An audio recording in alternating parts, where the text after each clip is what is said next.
Bonjour, la présentation qui va suivre traite des indications et de l'interprétation du scanner thoracique chez les patients atteints d'œdème aigu du poumon et correspond à des connaissances de rang C.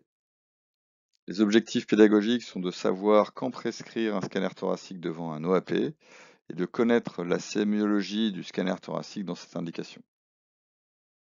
Voici les conflits d'intérêts des auteurs de cette présentation. Nous aborderons dans un premier temps le scanner thoracique chez les patients atteints d'OAP cardiogénique, puis chez les patients atteints d'OAP lésionnel. Le scanner thoracique chez les patients atteints d'OAP cardiogénique, le plus important à retenir, c'est qu'il n'y a aucune indication systématique. C'est un examen très rarement réalisé avec un intérêt limité en supplément des deux examens d'imagerie de première intention que sont la radiographie de thorax et l'échocardiographie. L'indication dépend du terrain, de l'anamnèse, du tableau clinico-biologique et l'indication principale est essentiellement la recherche d'embolie pulmonaire associée en cas de suspicion. En revanche, il y a des limites avec une augmentation de la charge de travail liée au transport chez les patients de réanimation et l'exposition aux rayons X. La sémiologie est la même que la sémiologie de la radiographie de thorax, avec une redistribution vasculaire au sommet, des opacités interstitielles bilatérales, des opacités alvéolaires, un épanchement pleural liquidien uni ou bilatéral et l'existence d'une cardiomégalie.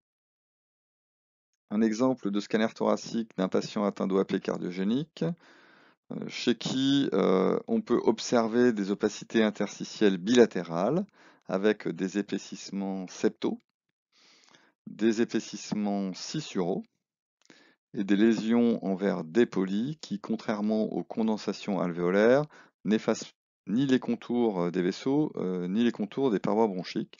Vous retrouvez aussi des épanchements pleuraux liquidiens bilatéraux. Le scanner thoracique dans l'OAP lésionnel. Il n'y a pas d'indication systématique, même si son usage est plus fréquent que dans l'OAP cardiogénique.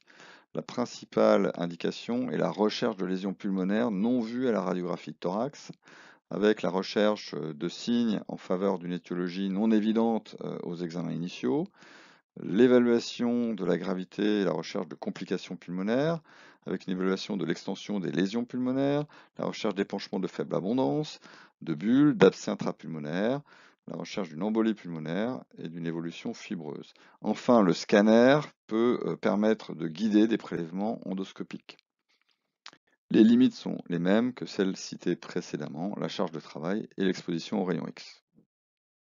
Voici un exemple de scanner thoracique d'un patient atteint d'OAP lésionnel dans le cadre d'un syndrome de détresse respiratoire aiguë, où vous pouvez voir des opacités interstitielles bilatérales avec des épaississements septaux, des opacités en verre dépoli, une dilatation bronchique par rétraction, des opacités alvéolaires avec des condensations alvéolaires déclives, et enfin des épanchements pleuraux bilatéraux prédominants ici à droite.